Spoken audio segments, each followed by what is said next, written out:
ಹರೇ Srinivasa. November 17ನೇ ತಾರೀಕು ಕೊನೆಯ ಕಾರ್ತೀಕ ಸೋಮವಾರ. ಅಂದರೆ ಈಗ ಕಾರ್ತೀಕ ಮಾಸದಲ್ಲಿ ಬರ್ತಕ್ಕಂಥ ಸೋಮವಾರ ಕೊನೆಯದ್ದು. ನಾಳೆ ಸೋಮವಾರ 17ನೇ ತಾರೀಕು ಇದೆ. ಈ ಒಂದು ಕಾರ್ತೀಕ ಸೋಮವಾರ ತುಂಬ ವಿಶೇಷತೆ. ಪ್ರತಿ ಕಾರ್ತೀಕ ಸೋಮವಾರವನ್ನು ನೀವು ಎಲ್ಲರೂ ಆಚರಣೆಯನ್ನು ಮಾಡಿದ್ದೀರಾ. ಅದರಲ್ಲೂ ಕೊನೆ ಕಾರ್ತೀಕ ಅಂತೂ ತುಂಬ ವಿಶೇಷವಾದದ್ದು. ಹಾಗಾಗಿ ಕೊನೆಯ ಕಾರ್ತೀಕ ಸೋಮವಾರದ ಮಹತ್ವವನ್ನು ತಿಳ್ಕೊಳ್ಳೋಣಂತೆ. ನವೆಂಬರ್ 20ನೇ ತಾರೀಕು ಗುರುವಾರ ಅಮಾವಾಸ್ಯೆ ಇದೆ, ಕಾರ್ತೀಕ ಅಮಾವಾಸ್ಯೆ. ಅದನ್ನು ಅಷ್ಟೇ ತುಂಬ ಶ್ರೇಷ್ಠವಾದ ದಿನ. ಹಾಗಾಗಿ ಈ ಒಂದು 17ನೇ ತಾರೀಕು ಸೋಮವಾರ ಏನು ಬರ್ತಾ ಇದೆ, ಇದು ಕೊನೆಯ ಕಾರ್ತೀಕ ಸೋಮವಾರ. ಮನೋನಿಯಾಮಕರಾದಂತಹ ರುದ್ರದೇವರ ಆರಾಧನೆ ಸೋಮವಾರ ದಿನಗಳಲ್ಲಿ ವಿಶೇಷವಾದದ್ದು. ಅದರಲ್ಲೂ ಕಾರ್ತೀಕ ಮಾಸದಲ್ಲಿ ಸೋಮವಾರ ವಿಶೇಷವಾಗಿ ರುದ್ರದೇವರ ಆರಾಧನೆ ಮತ್ತು ಅಭಿಷೇಕಗಳು, ದೀಪಗಳನ್ನು ಹಚ್ಚೋದು, ಇದೆಲ್ಲನೂ ವಿಶೇಷತೆ ಅಂತ ಹೇಳ್ಬೋದು. ಶಿವನನ್ನು ಹಲವು ಹೆಸರುಗಳಿಂದ ಕರೀತಾರೆ. ಭೋಲೆಶಂಕರ ಅಂತಾರೆ, ಭೋಲೆನಾಥ ಅಂತ ಕರೀತಾರೆ, ಮಹಾದೇವ, ಕಾಲಭೈರವ ಮತ್ತು ಶಂಭೋ ಅಂತಲೂ ಕರೀತಾರೆ ಶಿವನನ್ನು. ಹೀಗೆ ಅನೇಕ ಹೆಸರುಗಳಿಂದ ಶಿವನನ್ನು ನಾವು ಆರಾಧನೆಯನ್ನು ಮಾಡ್ತೀವಿ. ಶಂಭೋ ಅಂತಂದರೆ ಸಮಸ್ತ ಲೋಕಕ್ಕೇನೆ ಕಲ್ಯಾಣವನ್ನು ಉಂಟು ಮಾಡುವಂಥವನು ಅಂತ. ಕಲ್ಯಾಣವನ್ನು ಉಂಟು ಮಾಡುವಂಥವನು ಶಿವ ಅಂತ ಹೇಳ್ತೀವಿ ನಾವು. ಮಂಗಳಕಾರಕ ಅಂತಲೂ ಕರಿತೀವಿ ಶಿವನನ್ನು. ಹಾಗೆ ತುಂಬ ಒಂದು ವಿಶೇಷವಾದಂತಹ ದಿನ ಈ ಒಂದು ಕಾರ್ತೀಕ ಸೋಮವಾರದ ದಿನಗಳು. ನಾಳೆ ಬರ್ತಕ್ಕಂಥ ಕೊನೆಯ ಸೋಮವಾರ, ಕಾರ್ತೀಕ ಮಾಸದ ಕೊನೆಯ ಸೋಮವಾರ, ಅವತ್ತು ಶಿವನನ್ನು ಪೂಜೆಯನ್ನು ಮಾಡೋದರಿಂದ ಅನೇಕ ತೊಂದರೆಗಳಿಂದ ಮುಕ್ತಿಯನ್ನು ಪಡೀಬೋದು ಅಂತ ಹೇಳ್ತಾರೆ. ಬಯಸಿದಂತಹ ಸಂಗಾತಿಗಳನ್ನು ಪಡೀಬೋದು. ಶಿವನನ್ನು ಆರಾಧನೆಯನ್ನು ಮಾಡೋದರಿಂದ, ರುದ್ರದೇವರ ದೇವಸ್ಥಾನದಲ್ಲಿ ಅಭಿಷೇಕವನ್ನು ಮಾಡಿಸೋದ್ರಿಂದ ಸೋಮವಾರ, ಮತ್ತು ದೀಪವನ್ನು ಹಚ್ಚೋದ್ರಿಂದ ಒಳ್ಳೆಯ ಸಂಗಾತಿಯನ್ನು ಪಡೀಬೋದು. ಪತಿ ಆಗಿರ್ಬೋದು, ಪತ್ನಿ ಆಗಿರ್ಬೋದು, ಒಳ್ಳೆಯ ಜೀವನ ಸಂಗಾತಿಯನ್ನು ಪಡೀಬೋದು. ಮತ್ತು ಅವತ್ತಿನ ದಿನ ಉಪವಾಸವನ್ನು ಮಾಡೋದರಿಂದ, ಪ್ರತಿ ಸೋಮವಾರನೂ ಕೆಲವೊಬ್ಬರು ಒಪ್ಪತ್ತು ಉಪವಾಸವನ್ನು ಮಾಡ್ತಾ ಇರ್ತಾರೆ. ಮತ್ತು ಕಾರ್ತೀಕ ಮಾಸದಲ್ಲಿ ವಿಶೇಷವಾಗಿ ಉಪವಾಸವನ್ನು ಮಾಡ್ತಾ ಇರ್ತಾರೆ ಸೋಮವಾರದ ದಿನ. ಯಾವತ್ತೂ ಆಗಿಲ್ಲ ಅಂದರೆ ಕೊನೆಯ ಕಾರ್ತೀಕ ಸೋಮವಾರನಾದರೂ ಉಪವಾಸವನ್ನು ಆಚರಣೆಯನ್ನು ಮಾಡಿ ರುದ್ರದೇವರ ಆರಾಧನೆಯನ್ನು ಮಾಡೋದರಿಂದ ವೈವಾಹಿಕವಾಗಿ ಜೀವನದಲ್ಲಿ ಏನಾದರೂ ತೊಂದರೆಗಳಿದ್ದರೆ, ಸಂತೋಷ ಇಲ್ಲ, ನೆಮ್ಮದಿ ಇಲ್ಲ ಮದುವೆಯ ಜೀವನದಲ್ಲಿ ಅಂತಂದರೆ, ಅಂಥವರು ಈ ಸೋಮವಾರ ಶಿವನ ಆರಾಧನೆಯನ್ನು ಮಾಡೋದರಿಂದ ವೈವಾಹಿಕ ಜೀವನದಲ್ಲಿ ಸಂತೋಷವನ್ನು ಕಾಣ್ಬೋದು. ಹಾಗೆ 16 ಸೋಮವಾರದ ದಿನಗಳಲ್ಲಿ ಪೂಜೆಯನ್ನು ಮಾಡಿ ಭಕ್ತಿಯಿಂದ ಶಿವನನ್ನು ಆರಾಧನೆ ಮಾಡಿದರೆ ಇಷ್ಟಾರ್ಥಗಳು ಸಹ ಸಿದ್ಧಿಯಾಗುತ್ತೆ ಅಂತ ಹೇಳ್ತಾರೆ. ಇನ್ನು ಕಾರ್ತೀಕ ಸೋಮವಾರ ಶಿವನ ಆರಾಧನೆಯನ್ನು ಮಾಡೋದರಿಂದ ದೈಹಿಕವಾಗಿ ಏನಾದರೂ ಕಾಯಿಲೆಗಳಿದ್ದರೆ, ಕುಟುಂಬದ ಕಲಹಗಳಿದ್ದರೆ, ಹಣಕಾಸಿನ ತೊಂದರೆಗಳು, ಹಣದ ಒತ್ತಡಗಳಿದ್ದರೆ ಅದೆಲ್ಲನೂ ಸಹ ದೂರವಾಗುತ್ತೆ. ವಿವಾಹಕ್ಕೆ ಸಂಬಂಧಿಸಿದಂತಹ ಏನಾದರೂ ಸಮಸ್ಯೆಗಳಿದ್ರೂ ಸಹ ಪರಿಹಾರ ಆಗುತ್ತೆ. ನಿಮ್ಮ ಮನೆಗಳಲ್ಲಿ ಶಿವಲಿಂಗ ಇದ್ದರೆ ಅಥವಾ ಶಿವ, ಈಶ್ವರ, ಪಾರ್ವತಿಯ ಫೋಟೋ ಇದ್ದರೆ ಸೋಮವಾರದ ದಿನ ಫೋಟೋವನ್ನು ಒರೆಸ್ಕೊಂಡು ಒಂದು ಮಣೆಯನ್ನು ಹಾಕಿ ಮಣೆಯ ಮೇಲೆ ಇಡ್ರಿ. ಶಿವಲಿಂಗ ಇತ್ತು ಅಂದರೆ ಒಂದು ಬೆಳ್ಳಿ ತಟ್ಟೆಯಲ್ಲಿ ಲಿಂಗವನ್ನು ಇಟ್ಟುಕೊಂಡು ಫಸ್ಟು ಶುದ್ಧವಾದಂಥ ನೀರಿನಿಂದ ಅಭಿಷೇಕವನ್ನು ಮಾಡಬೇಕು. ದೀಪ, ಧೂಪ ಎಲ್ಲವನ್ನು ರೆಡಿ ಮಾಡಿ ಇಟ್ಕೋಬೇಕು. ಮತ್ತು ಬಿಳಿ ಹೂವನ್ನು ಶಿವನಿಗೆ ಏರಿಸಬೇಕಾಗುತ್ತೆ. ಗಂಧವನ್ನು ಇಟ್ಕೋಬೇಕು, ಚಂದನ. ಪಂಚಾಮೃತದ ಅಭಿಷೇಕವನ್ನು ಮಾಡ್ಬೋದು.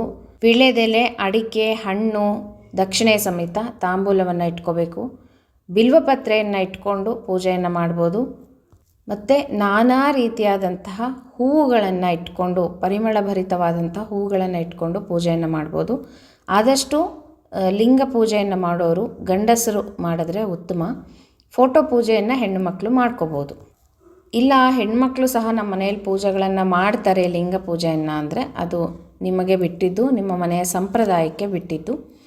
ಇನ್ನು ಕಾರ್ತೀಕ ಸೋಮವಾರ ಶಿವನನ್ನು ಹೇಗೆ ಆರಾಧನೆಯನ್ನು ಮಾಡಬೇಕು ಅಂತ ನೋಡೋದಾಯಿತು ಅಂದರೆ, ಕಾರ್ತೀಕ ಸೋಮವಾರ ಬೆಳಗ್ಗೆ ಎಣ್ಣೆ ಹಚ್ಕೊಂಡು ತಲೆಗೆ ಸ್ನಾನವನ್ನು ಮಾಡಬೇಕು. ನಂತರ ಒಗೆದ ವಸ್ತ್ರವನ್ನು ಉಟ್ಕೊಂಡು ನೀವು ದೇವಸ್ಥಾನಕ್ಕೆ ಹೋಗಿ ಪ್ರದಕ್ಷಿಣೆ ಹಾಕಿ ಅಲ್ಲಿ ಅಭಿಷೇಕವನ್ನು ಮಾಡಿಸಿ ಪ್ರಸಾದವನ್ನು ತಗೊಂಡು ಬರ್ಬೋದು, ಅಥವಾ ಮನೆಯಲ್ಲಾದರೂ ನಾನು ಹೇಳಿದ್ನಲ್ಲ ಆ ರೀತಿಯಲ್ಲಿ ಶಿವನ ಒಂದು ಆರಾಧನೆಯನ್ನು ಮಾಡಿ, ಅಷ್ಟೋತ್ತರವನ್ನು ಹೇಳಿ, ಪೂಜೆಯನ್ನು ಮಾಡಿ, ಧೂಪ ದೀಪ ನೈವೇದ್ಯಗಳನ್ನು ಶಿವನಿಗೆ ಅರ್ಪಣೆಯನ್ನು ಮಾಡಿ ಪ್ರದಕ್ಷಿಣೆ ನಮಸ್ಕಾರವನ್ನು ಮಾಡಬೇಕು.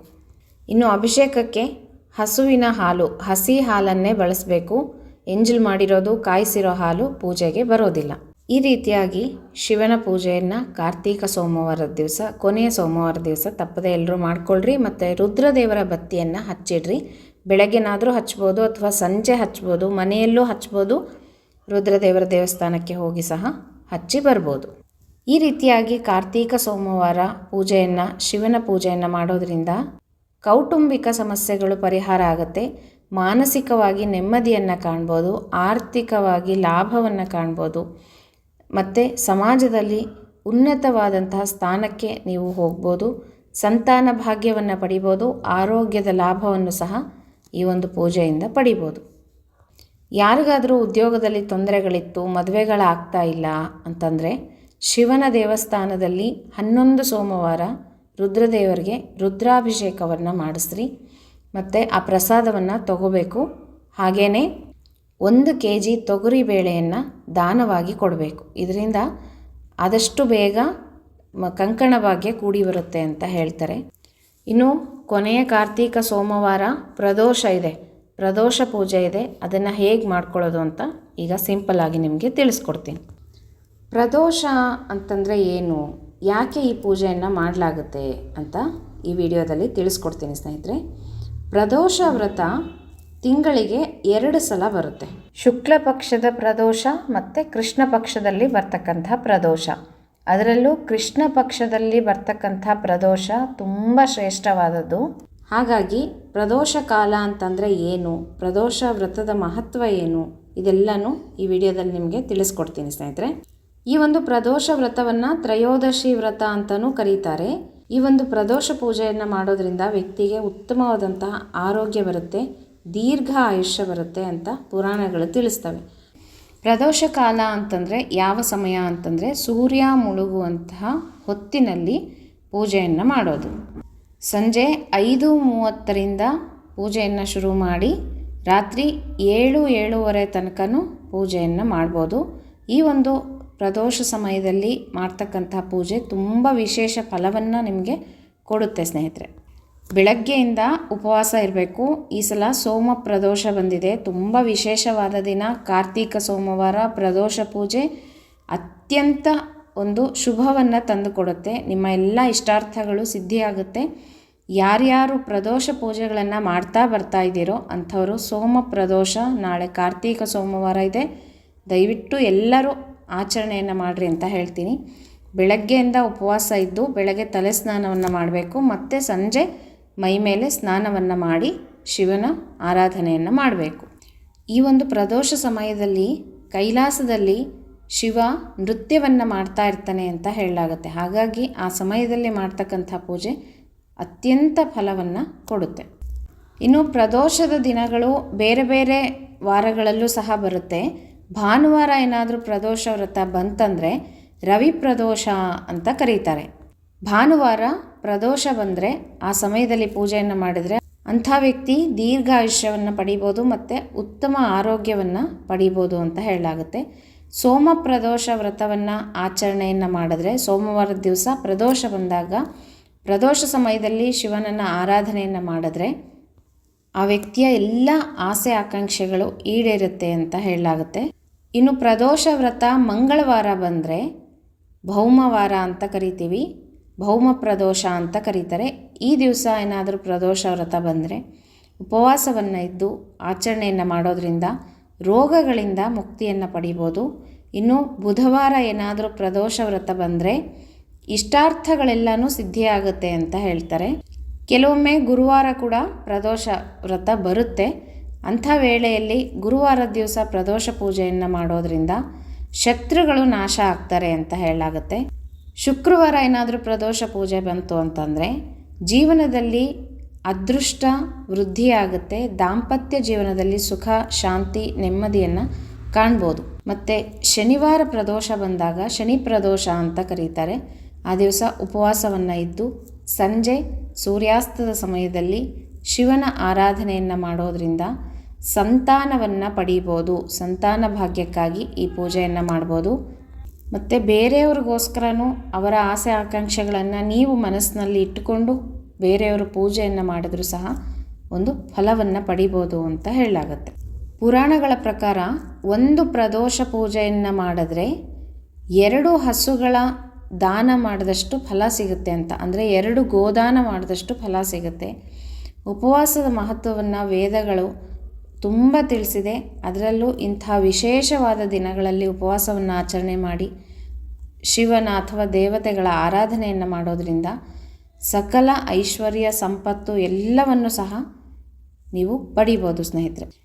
ಈ ಒಂದು ಪ್ರದೋಷದ ಸಮಯದಲ್ಲಿ ಶಿವನ ಆರಾಧನೆಯನ್ನು ಮಾಡೋದರಿಂದ ಪಾಪಗಳ ಪರಿಹಾರ ಆಗುತ್ತೆ ಅಂತ ಹೇಳಿ ಪುರಾಣಗಳು ತಿಳಿಸಿದೆ. ಹಾಗೆಯೇ ದುಃಖಗಳನ್ನು ಕಳೆದುಕೋಬೋದು.